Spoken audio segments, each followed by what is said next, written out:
Okay, so let's look at how we would actually go about solving these probabilities using the two-way tables by using the formula. So I know that you could actually find, or you should be able to find after chapter 4, the probability of my getting a boy given that he's a senior. So if I just use the table method, I say, okay, so given he's a senior means I must be in the senior row. So that means my denominator, of course, will have to be 11. And now that I'm in that row, I need it to be a boy, which of course is 8. You say, Torres, I don't need a formula for that. Well, you won't always have the table. So let's look at how do I generate the correct formula for this and see how the magic actually works formula-wise. So boy given senior means I would be doing, using my method, boy and senior over senior. And I know that the denominator is senior because it tells me, hey, that's what I'm dividing by. So now, if I look at boy and a senior, well, that's 8. But now this is out of everybody, so it's out of all 20. Remember, here's my table total. Over probability that I'm a senior, well, there's 11 seniors, again, out of 20 students. And so doing a little bit of math magic here, I can multiply. And then, of course, the denominator's nicely vanished.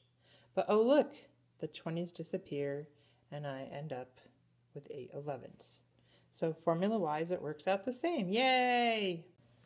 So now for the second one, I would be doing the and statement on top.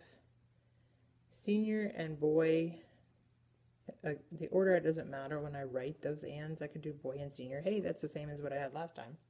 But now this time, I'm dividing by boy.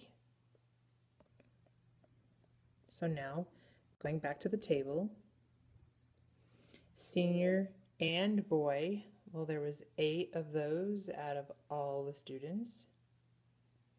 And on the denominator this time was just boy, so just boys. There's 12 out of everyone, so out of the 20. And again, I'll do some math magic. And I notice, oh, look at that.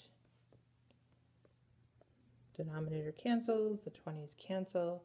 I end up with 8 twelfths, which reduces to 2/3. And let's see what happens. If I'd done senior given boy, so given boy means I'd have to be in the boy column. So my denominator would definitely be 12. And now finding just the seniors, oh yeah, that would be the 8. And so I end up with the exact same fraction. Just proving how the formulas work nicely. And just as a last reminder, the one thing that you'll want to definitely have familiarity with is the fact that I can get this with the AND statement on top. And for this version, dividing by A. Again, your formula sheet has this, although it's not exactly written like that. I don't think. I'd have to go look at your formula sheet again because I forgot. That's because I don't memorize that formula sheet. Versus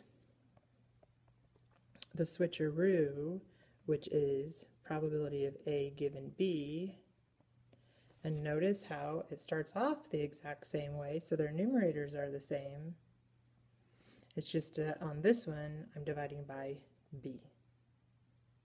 And so the AP test is notorious for giving you this information and then asking for you to give the switch. Most notorious probability question.